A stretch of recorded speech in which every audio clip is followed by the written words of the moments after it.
Le cheminement du Québec vers une possible indépendance est une partie importante de son histoire. À partir des années 60, avec ce qu'on appelle la Révolution tranquille, les Québécois ont développé un fort sentiment d'identité nationale. En 1968, René Lévesque fonde le Parti québécois et devient premier ministre du Québec de 1976 à 1985. Depuis, la question de la séparation du Québec du Canada est un sujet central.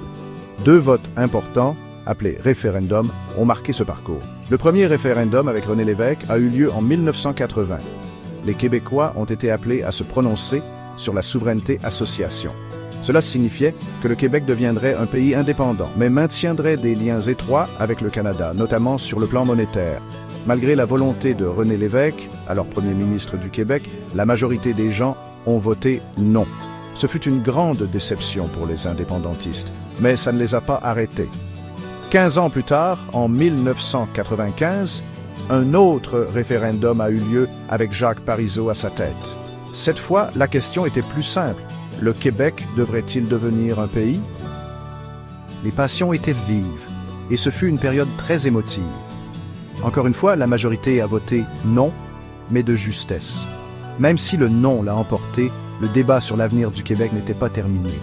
Ces 2 référendums influencent encore la politique québécoise aujourd'hui. Les résultats serrés montrent à quel point les Québécois sont divisés sur l'avenir de leur nation. Même si les référendums n'ont pas abouti à la souveraineté, le désir d'autodétermination des Québécois est toujours bien présent. La politique québécoise est un mélange de gens qui veulent rester au Canada et de gens qui veulent que le Québec devienne un pays. Même si le non l'a emporté 2 fois, l'idée d'un Québec souverain demeure importante. Les groupes qui souhaitent la souveraineté ont changé leur stratégie. Le principal parti souverainiste, le Parti québécois, a un nouveau plan. Paul Saint-Pierre Plamondon fait de son mieux pour raviver le projet en misant sur la transparence et l'honnêteté. Sa popularité grandissante, combinée aux gaffes de la CAQ et à la publication de l'an 1 d'un Québec souverain, dérange. Mais ce n'est pas le seul parti à défendre l'idée d'un Québec souverain. Québec solidaire, un autre parti, populaire surtout auprès des jeunes, souhaite aussi une souveraineté rapide. Il prône des changements sociaux majeurs comme la protection de l'environnement et une plus grande justice sociale. Il estime que la séparation du Canada est essentielle à ces changements. Si le Québec devenait un pays, qu'arriverait-il à son argent? C'est une question importante et les économistes, les politiciens et les citoyens ordinaires ont tous des idées différentes. Les gens qui veulent que le Québec se sépare pensent que ce serait bon pour l'économie. Le Québec pourrait ainsi contrôler ses propres ressources, établir ses propres règles monétaires et conclure des accords commerciaux avantageux pour le Québec. D'autres ne sont pas aussi sûrs. Ils pensent que cela pourrait nuire à l'économie du Québec.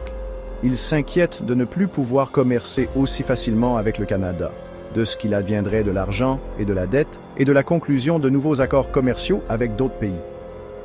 Le commerce est un sujet important. Le Canada est le principal partenaire commercial du Québec.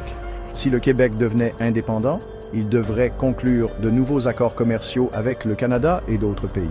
Certains pensent que le Québec s'en tirerait bien dans ces négociations, tandis que d'autres pensent que ce serait difficile. Une autre grande question se pointe. Le Québec créerait-il sa propre monnaie ou utiliserait-il celle d'un autre pays? Créer une nouvelle monnaie est coûteux et risqué, mais utiliser la monnaie d'un autre pays signifie que le Québec n'aurait pas le contrôle. Cette incertitude inquiète les entreprises et les investisseurs. Si le Québec devenait un pays, ce serait un événement majeur pour le monde entier. D'abord, il faudrait que d'autres pays reconnaissent le Québec comme un pays souverain. Il faudrait ouvrir des ambassades, nommer des ambassadeurs et adhérer à des organisations internationales comme les Nations Unies. Le Québec aurait également besoin de se faire des alliés et de collaborer avec d'autres pays. Mais la relation la plus importante serait celle avec le Canada. La séparation serait complexe et aurait des répercussions sur des questions comme les frontières et le partage des ressources. Il serait important que le Québec et le Canada maintiennent une bonne collaboration. Si le Québec devenait indépendant, beaucoup de choses changeraient sur le plan juridique. Presque tous les aspects de la vie seraient touchés. des lois aux accords avec d'autres pays. Séparer les lois du Québec de celles du Canada serait un travail colossal. Une grande question est de savoir ce qu'il adviendrait des lois canadiennes au Québec. Est-ce que le Québec les abolirait toutes et recommencerait à zéro? Ou en conserverait-il certaines et en modifierait-il d'autres graduellement? Ça toucherait les entreprises, les citoyens et les tribunaux. Un autre aspect délicat serait le partage des biens entre le Québec et le Canada. Qui obtiendrait les édifices gouvernementaux, les bases militaires, les ressources naturelles et la dette? Cela impliquerait beaucoup de négociations et peut-être même des batailles juridiques. Le résultat serait important pour l'économie du Québec et celle du Canada. De plus, le Québec aurait besoin de ses propres tribunaux, comme une cour suprême et des cours inférieures. Ces tribunaux veilleraient à ce que les lois soient appliquées équitablement dans le nouveau pays.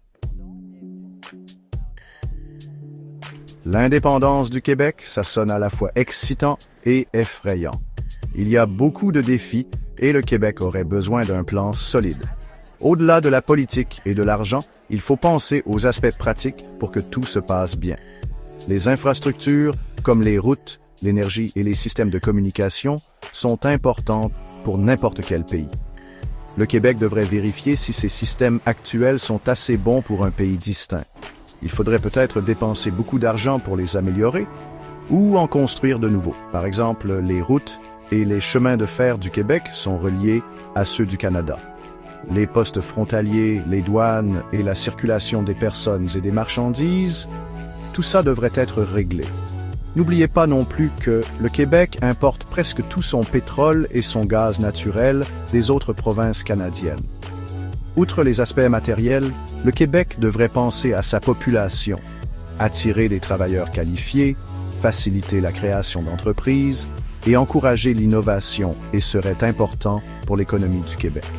Ça signifie investir dans l'éducation et la recherche, tout en facilitant la croissance des entreprises. La plus grande question concernant l'indépendance du Québec est « Qu'est-ce que ça veut dire être québécois ?» L'identité québécoise est complexe, composée d'histoire, de langue, de culture et d'un sentiment de différence par rapport au reste du Canada. C'est important de comprendre ça pour saisir pourquoi certaines personnes veulent que le Québec se sépare. La langue française est une grande partie de l'identité québécoise. Le Québec est la seule province au Canada où le français est la langue principale. La protection de la langue française a toujours été importante pour les Québécois. Ça influence leur vision du monde et leurs choix politiques. Mais être québécois, c'est plus que la langue. C'est aussi une culture unique, différente du Canada anglais et de la France. Le Québec a sa propre littérature, sa musique, sa cuisine et ses festivals. Cette culture unique rend les Québécois fiers et renforce leur désir de la protéger. L'histoire du Québec est aussi importante. Depuis la prise de possession de la Nouvelle-France par les Britanniques, il y a longtemps, jusqu'à la Révolution tranquille des années 1960, l'histoire a façonné la pensée des Québécois. Ce sentiment d'être différent, d'être une minorité au Canada, est une des principales raisons pour lesquelles certaines personnes ne veulent plus de contrôle ou même l'indépendance. L'indépendance du Québec, c'est pas juste une question de politique ou d'argent, c'est une question de vivre ensemble entre Canadiens. On ne peut pas ignorer les différences entre les Québécois et les autres Canadiens.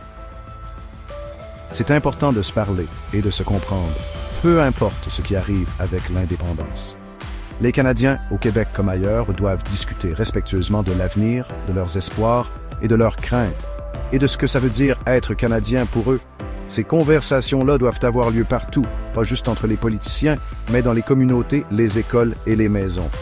L'éducation est aussi vraiment importante. Enseigner aux jeunes l'histoire du Québec, sa culture et ses aspirations, ainsi que l'histoire et les points de vue des autres Canadiens, va aider tout le monde à mieux se comprendre. Les échanges étudiants, les programmes de langue et les événements culturels peuvent aider à briser les stéréotypes et à bâtir une identité commune. Pour les Québécois qui sentent que leur langue et leur culture sont menacées, la protection du français, c'est important. Pour les autres Canadiens qui s'inquiètent de la séparation du Québec, c'est important de parler ouvertement de ces craintes-là et de s'assurer qu'ils ont encore leur place au Canada. Quoi qu'il arrive, l'avenir du Québec est lié à celui du Canada. Ils ont une longue histoire commune et leur relation continuera d'évoluer. Que ce soit en tant que province du Canada ou en tant que voisins et amis proches, l'avenir du Québec sera intéressant à observer. Avec ce qui se passe avec nos voisins du Sud, le Québec a-t-il plus de bonnes ou de mauvaises raisons de vouloir se séparer du Canada? Merci d'avoir réfléchi avec nous sur cette vieille question identitaire du Québec. Abonne-toi pour d'autres vidéos sur la politique canadienne et américaine. Imagine demain, aujourd'hui.